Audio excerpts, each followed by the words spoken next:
Buenas noches. Para la clase que nos corresponde hoy, la clase 7, el tema es la apostasía. Y con este tema estamos introduciéndonos en la apologética cristiana, que consiste en la defensa de la fe. Y este es un tema fundamental dentro de la doctrina de la apologética, que es la apostasía. Etimológicamente, la palabra griega apostasía quiere decir alejarse, rebelarse o rechazar, y finalmente también quiere decir abandonar. Estos eran los usos que tenía la palabra griega apostasía en el siglo I. Se utiliza en las escrituras y ha adquirido algunos matices. Entonces hay tres porciones de las escrituras en donde estamos viendo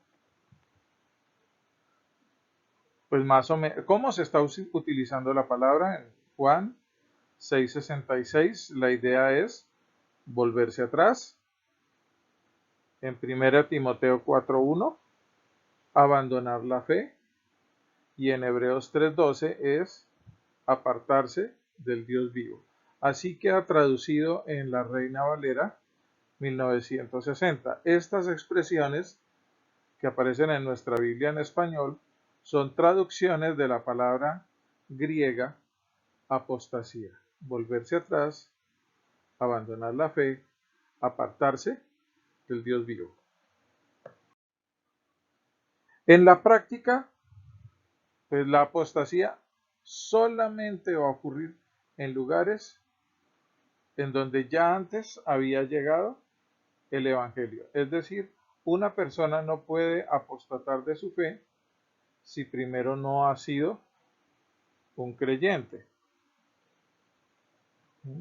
Entonces, la primera característica de un apóstata es que ha recibido el conocimiento de la verdad, es decir, ha recibido el Evangelio del Señor Jesucristo.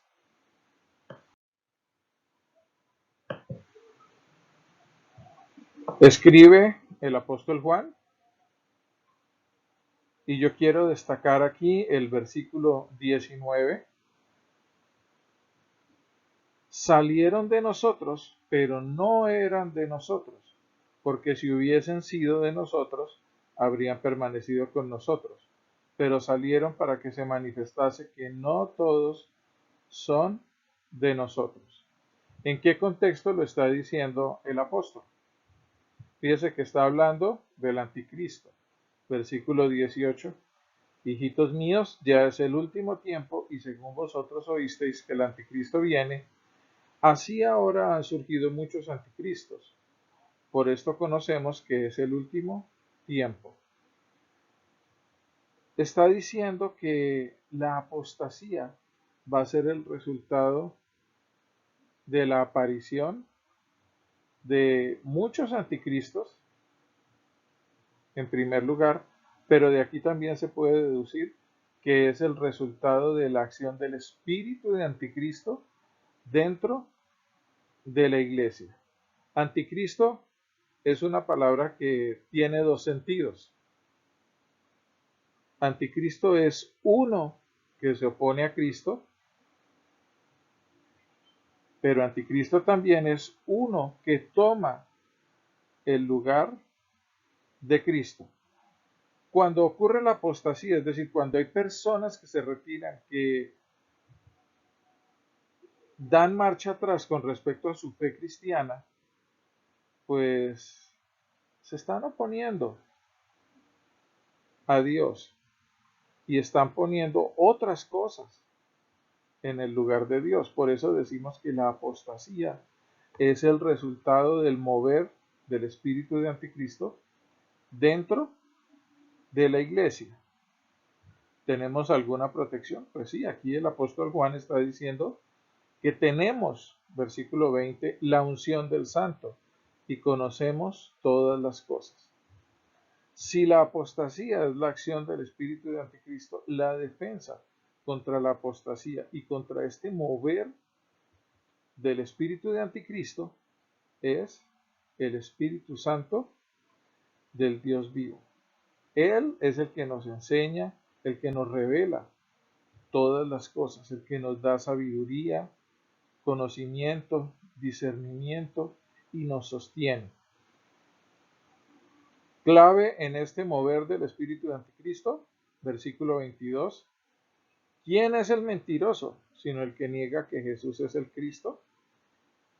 Este es anticristo, el que niega al Padre y al Hijo. Y hoy en día hay muchas doctrinas, muchos grupos religiosos, muchas filosofías que niegan al Padre, niegan al Hijo, niegan al Espíritu Santo. Cualquier doctrina que toque la Trinidad, estamos hablando de una secta o de una falsa religión. ¿Sí?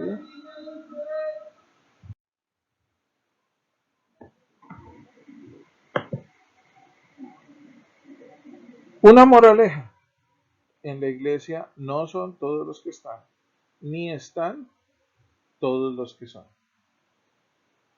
En la iglesia nosotros vemos muchas caritas, todo el mundo habla de Dios le bendiga, aleluya, eso no es bíblico. La gente usa el lenguaje cristiano, pero realmente no todos están caminando con el Dios vivo. Del mismo modo, hay gente que está caminando con Dios y nosotros ni siquiera nos enteramos, pero no están dentro de nuestras iglesias. De hecho, todos estos que están en la iglesia, pero que no tienen una religión, perdón, una relación con el Dios vivo, pues serían como nuestro primer campo de evangelismo, nuestro primer campo de misiones, es llevar o tratar de ayudarles a estas personas a que lleguen a una relación personal con el Dios vivo. ¿Sí? Sería como también una consecuencia práctica de entender qué es este concepto de apostasía, mover del espíritu de anticristo en la iglesia. Pero para poder lograr estos objetivos en nuestra labor misionera, en nuestra labor evangelística, tenemos que ser amigos del Espíritu Santo. Tenemos que cultivar la amistad, la comunión con el Espíritu Santo. Hay dos formas básicas de la apostasía, de acuerdo con lo que hemos visto en las Escrituras. Alejarse de las doctrinas claves de la Biblia y reemplazarlas por herejías. Y esta es la labor de los falsos maestros. Ejemplos. Fíjese que esto es un ataque contra la iglesia desde dentro de la iglesia. Y en realidad hay por ahí muchos falsos maestros enseñando cosas que no son. Por ejemplo, el Evangelio Light. En el Evangelio Light no se habla de pecado, no se habla de infierno, no hay condenación, no se toca de a mucho la redención en la cruz, la expiación, todas estas cosas, porque tiene un enfoque muy humanista. ¿Cuál es la idea? Que estas cosas suenan feo. Hablemos más bien de cosas bonitas. Dios te ama, Dios es amor, Dios te bendice, tú eres un hijo del rey. Cosas por el estilo. Ese es un estilo, el Evangelio Light. El otro, el Evangelio de la prosperidad, es pensar que nosotros estamos haciendo negocios con Dios. Bueno, Dios, yo le doy este diezmo, pero usted me va a devolver esa plata multiplicada por 10, multiplicada por 100, multiplicada por 60. No, Dios no es una pirámide. Si usted quiere eso, va a meter la plata en una pirámide y ojalá tenga suerte que no se la robe. El diezmo tampoco funciona de que yo doy mi diezmo por mi nueva casa. Hay maestros que enseñan que cuando usted pone su dinero en el sobre de los diezmos, usted escribe diezmo por la casa, diezmo por el carro. No, esa no es la idea bíblica de diezmar. ¿Diezmar es una obligación para los cristianos? No, no es obligatorio diezmar. Diezmar es una forma de honrar y adorar a Dios. De hecho, el diezmo es anterior a la ley. El primer reporte de diezmos en las escrituras está en Génesis cuando Abraham le dio el diezmo a Melquisedec, rey y sacerdote de Salem, como una forma de agradecer y adorar a Dios por el triunfo que le había concedido contra los 5 reyes de Aram y haber podido liberar a su sobrino Lot y a todas las personas que se habían llevado cautivas estos reyes invasores. Como vemos, el diezmo es una forma de adoración, no es una forma de hacer negocios con Dios.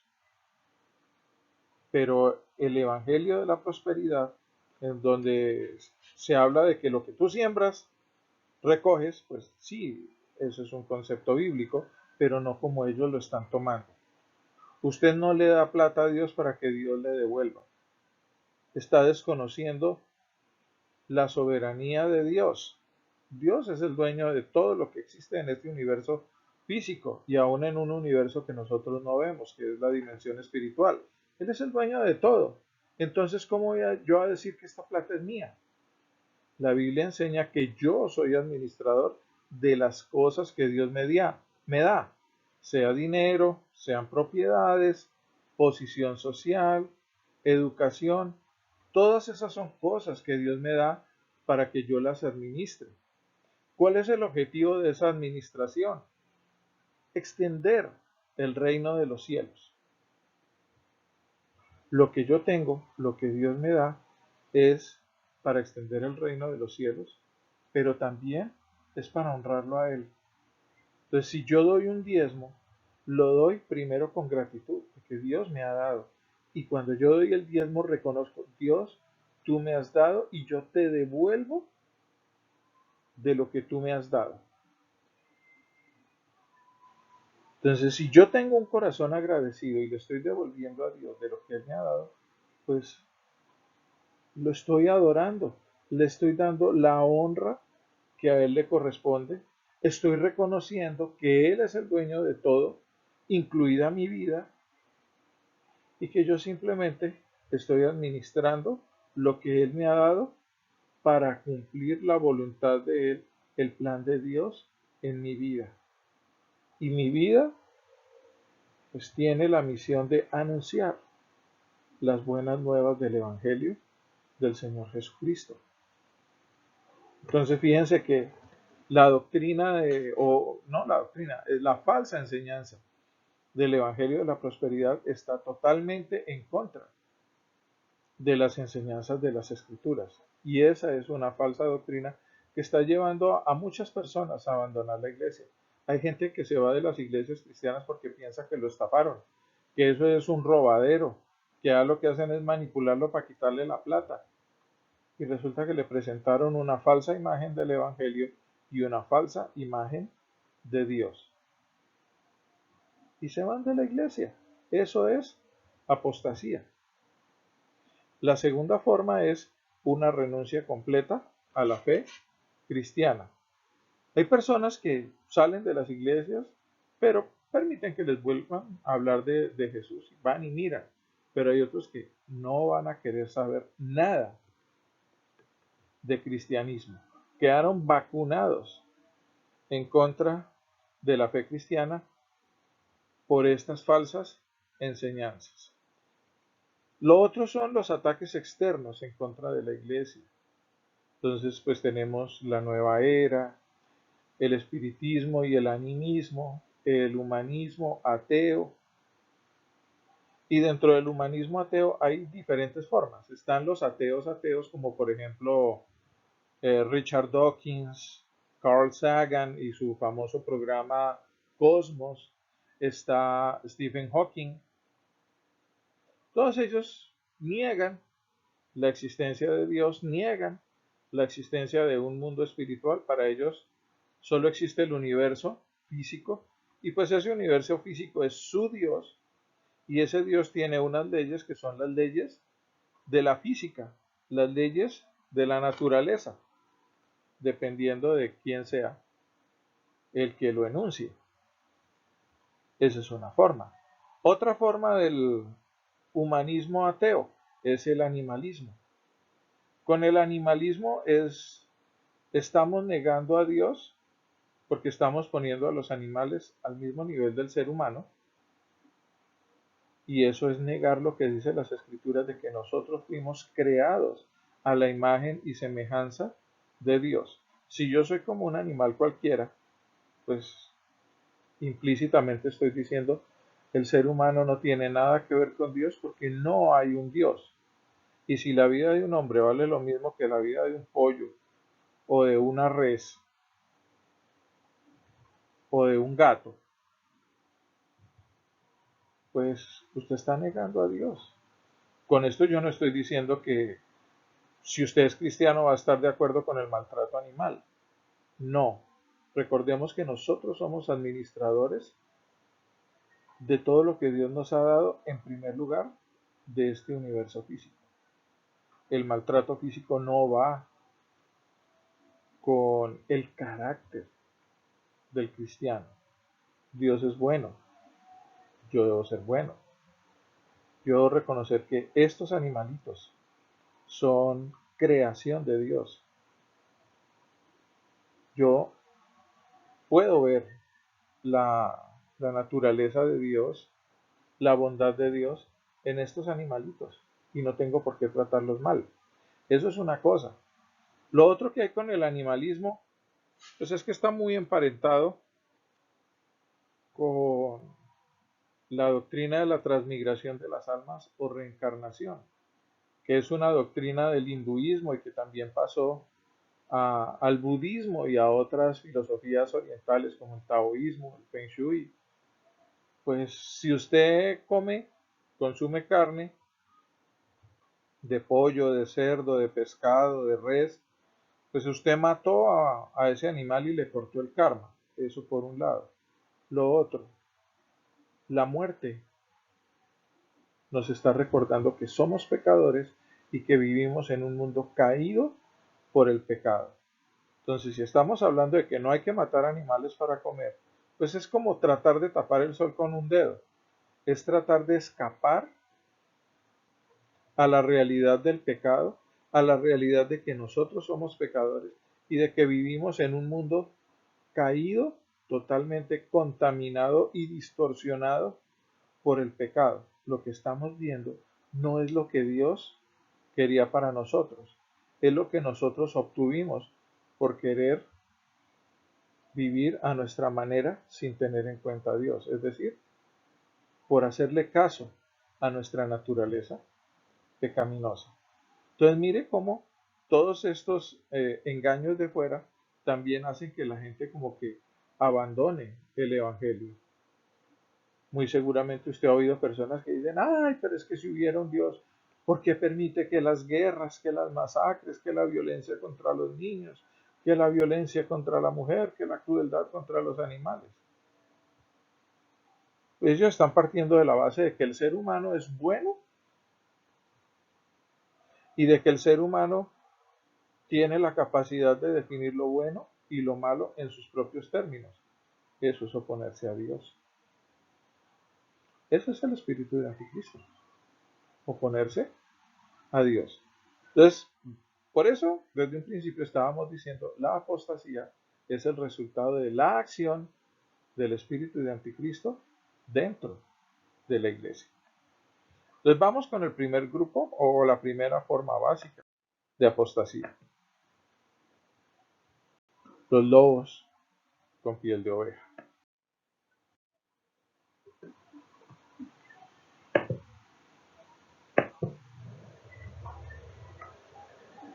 Veíamos hace un momentico lo que le escribía el apóstol Pablo a Timoteo.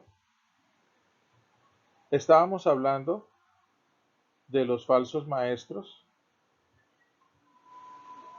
y a través de las escrituras el Señor Jesús pues nos habló de un concepto de vida. ¿Sí? Nosotros como creyentes, como cristianos, no dependemos de leyes, de normas. De hecho, cuando nosotros nos hacemos cristianos, nosotros ya no dependemos de días sagrados, de festividades especiales, de rituales. Si usted ve cómo se celebra, por ejemplo, el Shabbat entre los judíos, pues es una ceremonia muy bonita. Y de pronto hay cristianos que piensan que sería chévere hacer un ritual así como ese, bonito, especial. Y yo no estoy diciendo que no, pero el problema es que cuando usted lo convierte en tradición, va a terminar convirtiéndosele en una cadena.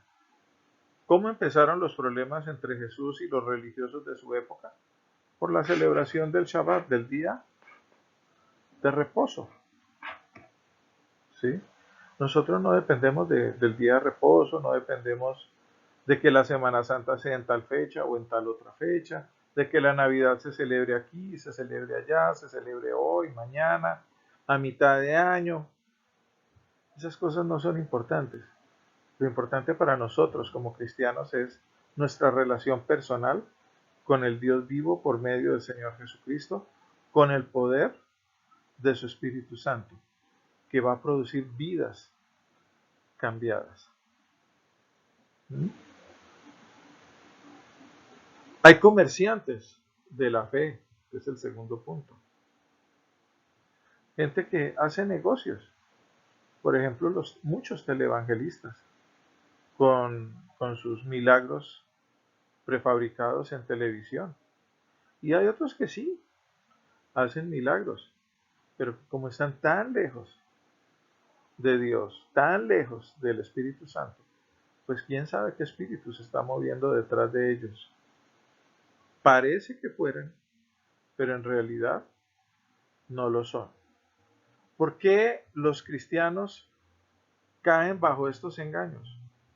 Porque no están leyendo la Biblia, no están orando, no están pagando el precio de buscar al Dios vivo y de cultivar una relación estrecha con ese Dios vivo.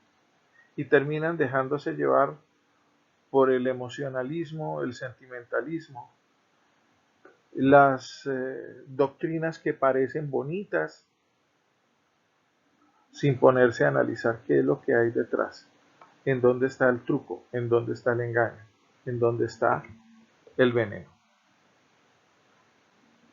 No todo lo que usted encuentra en YouTube, no todo lo que usted encuentra en el enlace es bíblico, no todo eso está de acuerdo con las escrituras, no todo eso va a ayudarle a fortalecer su relación con el Dios vivo. Entonces, ¿qué hay que hacer? Ir a la fuente, las escrituras. Esa es la palabra inspirada de Dios. Ahí encontramos la verdad. Y cuando leemos la Biblia en oración, el Espíritu Santo nos va a guiar, nos va a enseñar, nos va a fortalecer en su verdad, nos va a ayudar a identificar los errores, las trampas, los engaños. Nos va a mostrar en dónde está el veneno y cuando cierto tipo de ovejas aúllen, nos va a mostrar las orejas del lobo. Segunda forma de apostasía, la que viene de fuera, la que viene de un mundo que ha escogido rebelarse contra Dios. ¿Cómo se va a manifestar en primer lugar? Rechazo o persecución. ¿Sí? Y mire, mucha gente ve tanta maldad en el mundo que termina volviéndose indiferente al amor de Dios. Hay cristianos que se dejan llevar por todo lo que muestran los medios de comunicación y se ve tanta maldad en el mundo que eso termina enfriando su amor, el amor que Dios puso cuando ellos empezaron a creer. O como diría el apóstol Juan, han olvidado su primer amor. Otros teólogos llaman a esto la fortaleza del amor frío. ¿Qué recomendación hace el Señor Jesucristo? Versículo 13. Mas el que persevere hasta el fin, este será salvo. Mire, ¿cuál es la señal cierta de que Jesús ya viene? Que el Evangelio haya alcanzado no solamente a todos los países, a todos los grupos étnicos de todo el mundo. ¿Por qué? Porque cuando Dios llame a cuentas nadie va a poder decir, no, es que yo no sabía, yo nunca supe de Jesús, a mí nunca nadie me habló de Jesús. Sí, siempre se le está hablando al ser humano acerca de Jesús, pero Dios se va a encargar de que por ningún motivo tenga cómo excusarse. Y nosotros los que tenemos el tesoro de la verdad, ¿qué debemos hacer? Guardar ese tesoro y perseverar hasta el fin, hasta cuando nos encontremos cara a cara con nuestro gran Dios y Salvador, el Señor Jesucristo. Entonces, ¿qué hay que hacer? Mire lo que está diciendo Jesús. Muchos de mis seguidores dejarán de creer en mí. Uno traicionará al otro y sentirá odio por él. Fíjese que esto ocurre entre creyentes. Va a haber hermanos de la iglesia que se van a apartar de Dios y se van a convertir en enemigos de uno. Llegarán muchos falsos profetas y engañarán a muchas personas. En todas las iglesias llegan estos falsos profetas, estos falsos maestros a enseñar su falsa doctrina. El problema con la falsa doctrina es que parece que fuera cierta. Tiene su dulcecito para que agrade, pero en el fondo es amarga y venenosa. El incremento de la maldad, de la deshonestidad, eso hace que la gente mire lo malo y deje de mirar a la fuente del bien y del amor. Nuestra confianza debe estar puesta en Jesús hasta el último momento, cuando ya nos encontremos cara a cara con Él. Debemos, como dice en su cartilla, perseverar hasta el final. Bueno, este es un título bien sugestivo. La mujer cabalga la bestia. Y es una imagen tomada de Apocalipsis. En las escrituras, la mujer siempre representa pueblos. En el Antiguo Testamento, cuando Dios se quería referir al pueblo de Israel, hablaba de la Virgen, hija de Sión. Cuando se quería referir al pueblo israelita apóstata, se refería como una mujer adúltera. Entonces, cuando el libro de Apocalipsis habla de la mujer que cabalga la bestia, pues va a referirse a un pueblo que está de acuerdo con la bestia. Cuando cabalga la bestia quiere decir que está en el mismo plan de la bestia. Pero no van a tener un buen final. El Señor dice en Apocalipsis, ven acá y te mostraré la sentencia contra la gran ramera, la que está sentada sobre muchas aguas. Con ella han fornicado los reyes de la tierra y los habitantes de la tierra se han embriagado con el vino de su fornicación. Fíjese, es la gran ramera, una mujer, un pueblo. Dice, está sentada sobre muchas aguas, es decir, un pueblo multiétnico. Las muchas aguas son muchos grupos étnicos. Dice, con ella han fornicado los reyes de la tierra. El gobierno del hombre es un gobierno que se opone a Dios. ¿Cómo nació esto? Esto nació con Nimrod en Apocalipsis. Nimrod quiso ser el primer poderoso de la tierra por encima de Dios. Y así son los gobiernos de toda la tierra. Colombia no es la excepción. Por eso Pablo le enseña a su discípulo Timoteo que los creyentes debemos estar orando por nuestras autoridades. ¿Por qué? Porque ellos están involucrados en una corriente anticristiana. Ellos se dejan llevar por el espíritu de anticristo. Y dice, y los habitantes de la tierra. Pues fíjese que si es un pueblo, ese pueblo son personas, son seres humanos que se han embriagado con el vino de su fornicación. Gente que ha conocido de Dios y se ha apartado de Dios, así como una mujer engaña a su esposo con otro o con otros. A eso se refiere la Biblia. Cuando usted empieza a ponerle atención a otras doctrinas espirituales, a otras filosofías, a otros credos, pues es como si usted estuviera poniéndole los cachos a Dios, para ponerlo en nuestro lenguaje coloquial. Entonces, la mujer que cabalga la bestia, ¿qué es? La raza humana que decidió, conociendo de Dios, defraudar, engañar a Dios con otros credos, con otras filosofías, con otras religiones, con otras doctrinas. Eso no ha sido exclusivo de la cultura occidental.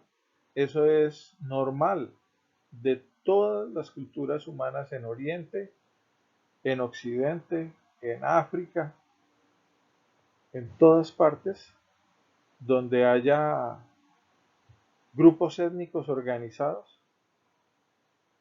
Vamos a ver cosas análogas a estas. Entonces, cuando el libro de Apocalipsis habla de la bestia, se refiere a ella como una prostituta, es decir, una mujer que no le guarda fidelidad a Dios, sino que está dispuesta a irse detrás del que le pague, del que le ofrezca algo material que ganar. Y va a haber cristianos así. Y ese es el comportamiento del mundo. Bueno, y si yo sigo a Dios, ¿qué voy a ganar? ¿Entiende la raíz, por ejemplo, de la doctrina del Evangelio de la Prosperidad? Bueno, yo le jalo a eso, yo le entro a eso, porque es buen negocio. Entonces, si yo doy un diezmo de $1,000, Dios me va a devolver 10,000, eso es buen negocio. No, pero es que la cosa no es así. Si esa es la mentalidad que usted tiene para seguir a Dios, pues tiene la mentalidad de una civilización adúltera, fornicaria. Es una ciudad, es decir, una sociedad organizada. Está sentada sobre muchas aguas. Quiere decir que es una comunidad humana en donde hay muchos pueblos, muchas naciones, muchos grupos étnicos diferentes. Nosotros hoy en día, a través de los medios de comunicación, se nos ha tratado de vender la idea de que las culturas indígenas son sabias, de que los orientales son sabios, de que nosotros los occidentales somos los salvajes. Los Kogis de la Sierra Nevada se consideran a sí mismos los hermanos mayores y nosotros los occidentales somos los hermanitos menores, así como medio irresponsables, pero ellos que conocen a los dioses, ¿ya se dio cuenta de la mentira, del engaño?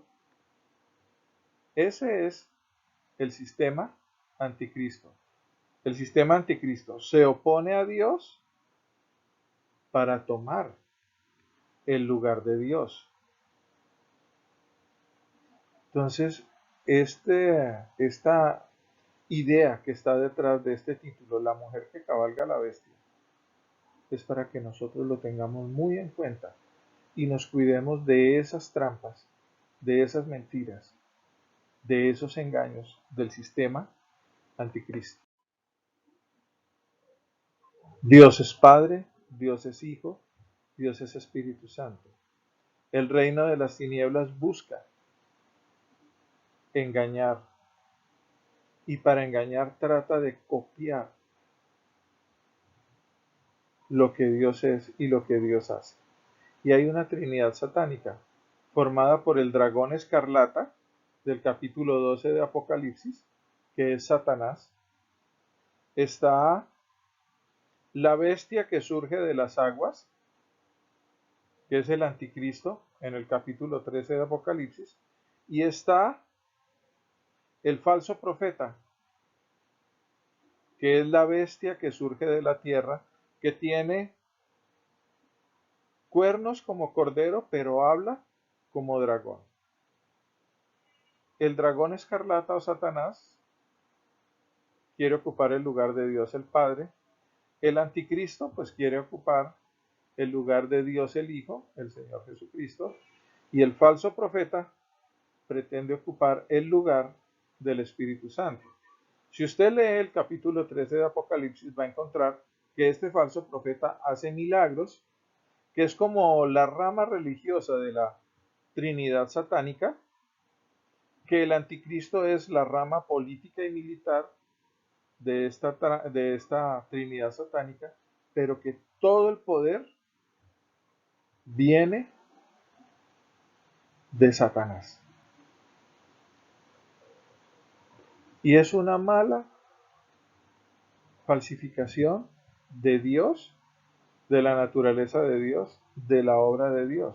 El problema es que toda una historia tratando con esta Trinidad satánica y todavía hay mucha gente que les cree.